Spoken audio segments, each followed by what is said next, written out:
Hi, my name is Lindsay Horowitz, and I am the Post-Secondary Transition Specialist from the Minnesota Department of Education. I'm joined today by Alyssa Klein.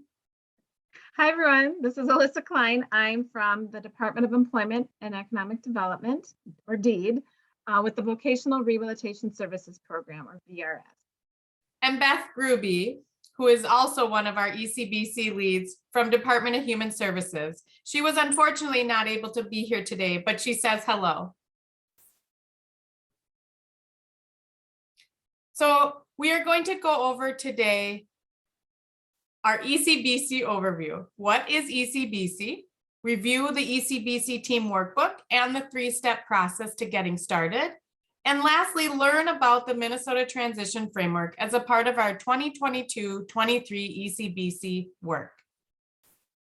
So next we'll go into the ECBC overview. This will be the 9th year of Employment Capacity Building Cohort, otherwise known as ECBC. ECBC began as a Minnesota Olmstead Plan initiative focused on competitive integrated employment, or CIE, outcomes for students with developmental cognitive disabilities, or DCD. It has evolved into a focus on competitive integrated employment for all students in 18 to 21 transition programming, while especially ensuring those with DCD gain competitive integrated employment. A core component of ECBC always has and always will be interagency collaboration. ECBC is a network of community teams that includes, at a minimum, school, vocational rehabilitation services, or VRS, and/or state services for the blind, or SSB, and county staff. By joining ECBC, teams are committed to engaging in a multi-year continuous improvement process. Teams meet monthly to review progress data and problem solve, as well as engage in state level meetings where they share insights on what works and what doesn't in serving students with disabilities in improving our overall system. We are excited to tell you about changes we are making to the ECBC structure this year. For those that were involved in the past, you will remember that items that we included in the previous years. First, we had all of our information saved on a Microsoft SharePoint site. We recognize that not everyone was able to access that site. So we are happy to announce that thanks to our partners in ISD 622, North St. Paul, Maplewood, Oakdale School District, we will now be using a Google Shared Drive. In the next slide, we will explain how you can access the Google Drive. Second, in the past, we had each community team complete a self-assessment, milestones, and an action plan, which help you choose one of the 3 strands that we supported through ECBC. This year, we will be providing a simplified workbook, which we will explain shortly, along with one continuous improvement strategy, the Minnesota Transition Framework, which we will also be going over during this presentation. Here is the link to the Google Shared Drive. Be sure to bookmark it.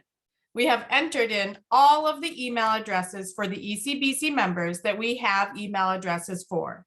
If you are not able to get into the drive, you will be able to request access when you try to log into it. We will go into the drive right now to show you what is there and how to access your community team folder and workbook.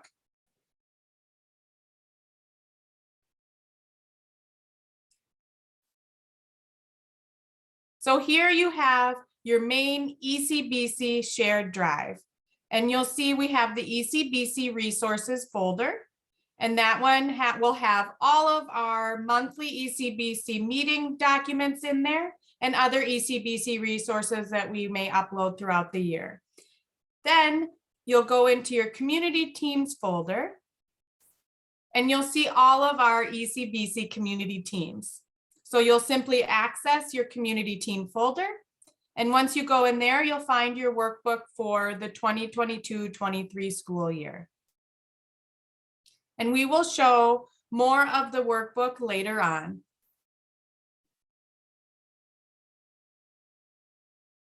So let's review the simplified annual ECBC three-step process for getting your community team moving forward.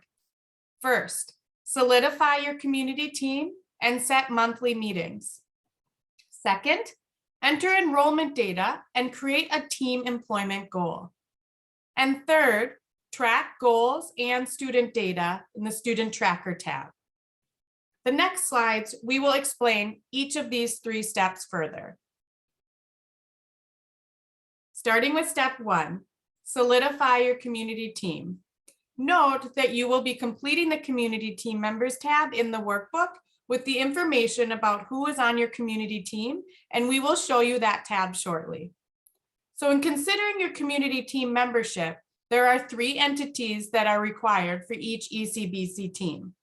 The first is education, which are the school team members from the school district or charter school. A few notes about those school staff. First, make sure that the administration is aware of your ECBC involvement. And ideally, we would love to have administrators a part of your team in some capacity. Other school team members to consider are work coordinators, case managers, social workers, school nurses, and others that are willing and able to join. Next is Vocational Rehabilitation Services, or VRS, and/or State Services for the Blind, SSB. The counselor or counselors that serve the school district or charter school, along with their manager, should also be on your ECBC team.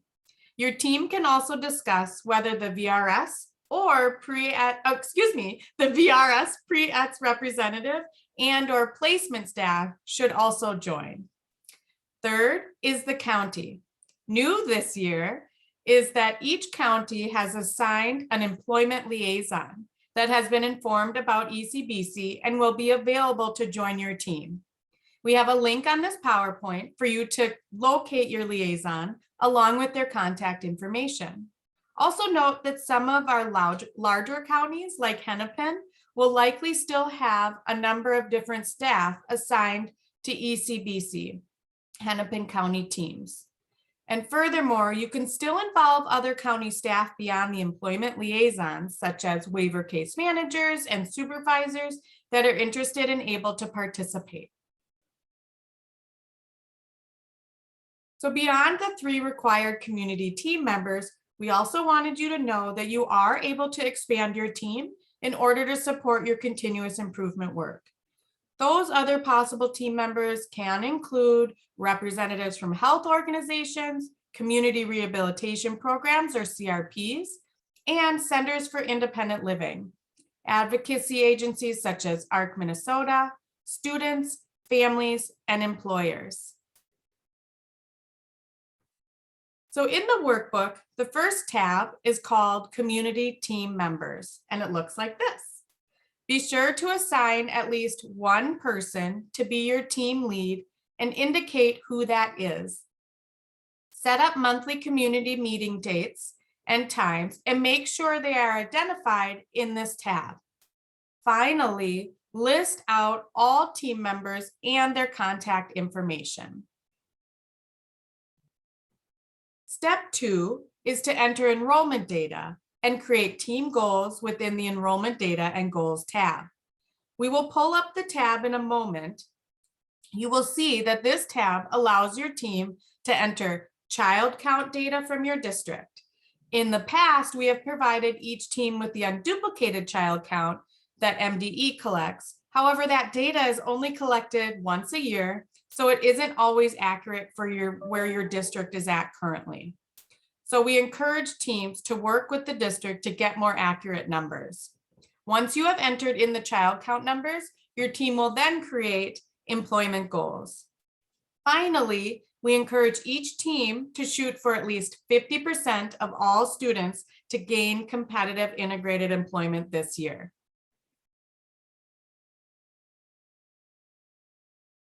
This slide shows you the Enrollment Data and Goals tab of the workbook. We are going to pull up the workbook to show you this tab.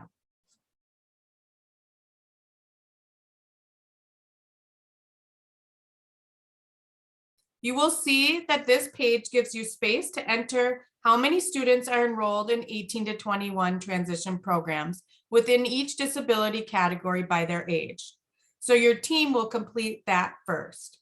Next, your team will decide how many of those students you will want to support in obtaining competitive integrated employment this year. Once you enter all of that data, in the final column titled Grand Total, will automatically add up the totals for you and tell you what percentage of students you have for your goal for obtaining competitive integrated employment. Remember, we strongly encourage your team to strive for at least 50%.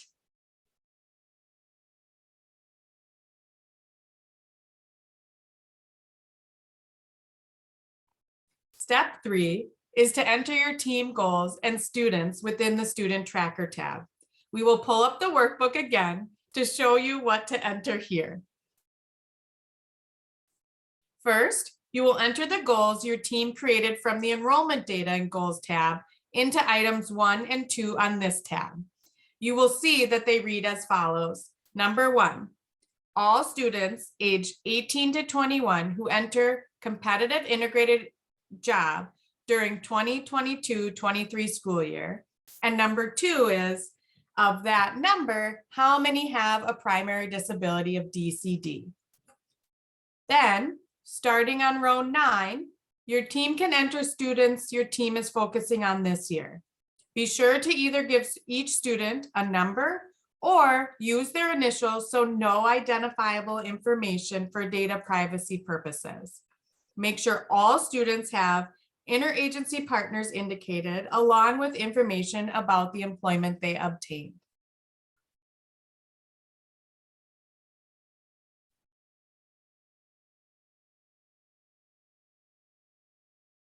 This is a screenshot of what we just shared that you can refer to in order to remind you of what you need to enter. Now that we have shared the Student Tracker tab, we want to say a few words about why we collect this data. Although we said this earlier, we want to remind you of our history and emphasize the reason that ECBC began. We originally focused on students with DCD because those were the primary group of students that were often tracked into segregated employment settings, such as sheltered workshops. However, as the ECBC journey moved on, we heard from community teams that it was important to focus on all students with all types of disabilities who were in 18 to 21 transition programming. So while we must still report to the Olmsted subcabinet on the numbers of students with DCD who enter into competitive integrated employment, we also ensure that we count all students because obviously we do care about the outcomes of all. All right, so this is Alyssa. We're now going to answer some frequently asked questions about the ECBC data that we are asking all of you to track. So the first question says, which students should our team be tracking? Students must have a disability, be between the ages of 18 to 21, and be in 18 to 21 transition programming, so not in their typical senior year. The next question is, what is the definition of employment for ECBC? Employment must be competitive integrated employment as defined by Minnesota's Employment First policy, which we have linked here. That Employment First policy defines employment as full-time, part-time, or self-employment, and it can be with or without supports. It is in the competitive labor force, on the payroll of a competitive business or industry, and pays at least minimum wage. Can VRS, pre-ETS, or pre-employment transition services work experiences count as employment for ECBC purposes? ECBC employment outcomes can include pre-ETS intermediate work experiences, where a student's wages are paid by an employer. ECBC employment outcomes cannot include short-term work experiences where VRS is reimbursing a provider or employer for a student's wages. So consult with your VRS partners if you have any questions about this. Question 4. How long does a student need to hold a job for it to count as an ECBC employment outcome? And we've made this easy for you. A student must have held a competitive integrated job for at least one shift in order for it to count as an ECBC outcome. Question 5. Do we only track employment that was obtained this school year? The answer is yes. We are only tracking those who gained a competitive integrated job or that pre-ETS intermediate work experience this school year. And we count the school year as having started July 1st of 2022 through June 30th of 2023. Question 5 continued. Just note that teams can only count one outcome per student each school year. So if a student obtains a job, but then quits or loses it and then gains another job, you would still only count them once. However, in the student tracker portion on the bottom of that spreadsheet, you could enter that student twice. Question 6. Can we count an employment outcome if the student got the job without our support? And the answer is yes.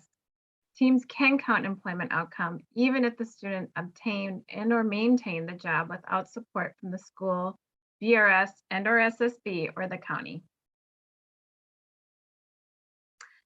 So now we're going to shift gears to talk about the other primary component of ECBC this year, which we'll be learning about and providing feedback on the new Minnesota Transition Framework.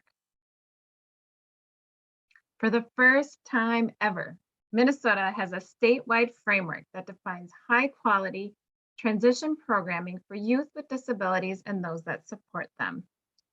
The goal of the framework is for there to be consistency across the state within schools, VRS, and SSB, waivers or counties, and with our service providers. This framework will also strengthen partnerships because it gives all of us common goals, the same language, shared practices, and joint values. So why did we work on a transition framework? Well, we heard from family members who asked for clarity in transition services, who said that they didn't know what to expect from transition services from schools, VR, counties, or service providers. In addition to that, they said that transition services were widely inconsistent across the state. I think I accidentally. We also heard from professionals like all of you that are part of ECBC. They said that they didn't know what process they should be following in providing transition services and have asked things like, what services are available? Who should be on a student's team and how do I connect with them? And who pays for what? The framework was created and supported by E1MN, which is Minnesota's state agency partnership to advance employment first outcomes for youth and adults with disabilities. E1MN wants to ensure that all professionals have the guidance and resources they need to be successful in delivering high quality transition programming. E1MN is led by the state Minnesota Departments of Education, or MDE, Employment and Economic Development, or DEED, and Human Services, or DHS.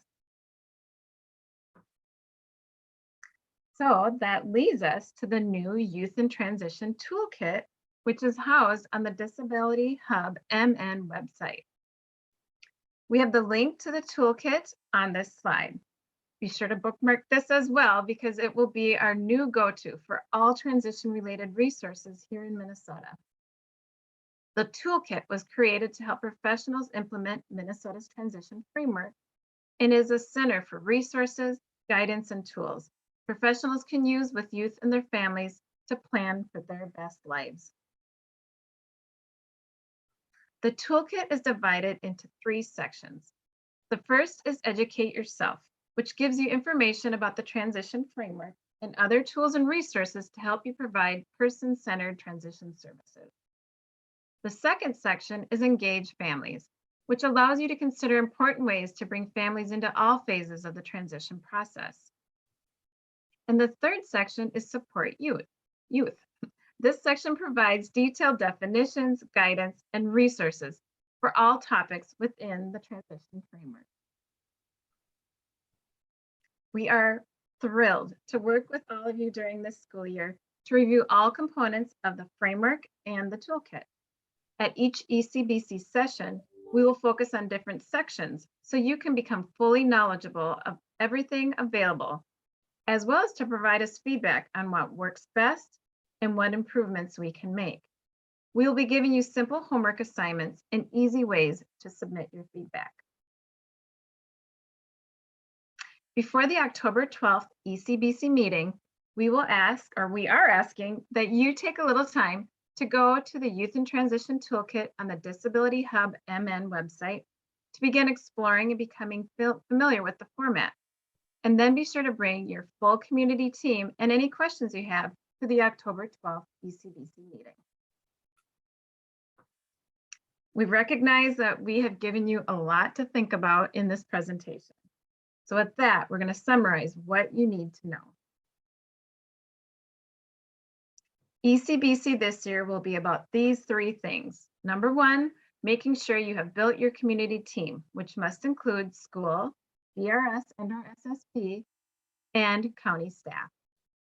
Number two, ECBC is about entering information about your team and students into the 3 tabs of the simplified workbook at your local monthly ECBC meetings. And number 3, ECBC is going to be learning about and trying the transition framework, which is housed in the Youth in Transition Toolkit. You should also have received an email and meeting notices from Lindsay, but we have also included all of the 7 meeting dates with the Zoom links on this slide too. We thank all of you for participating in ECBC this year. We're going to have a lot of fun. Feel free to reach out to any of us here on this slide if you have any questions.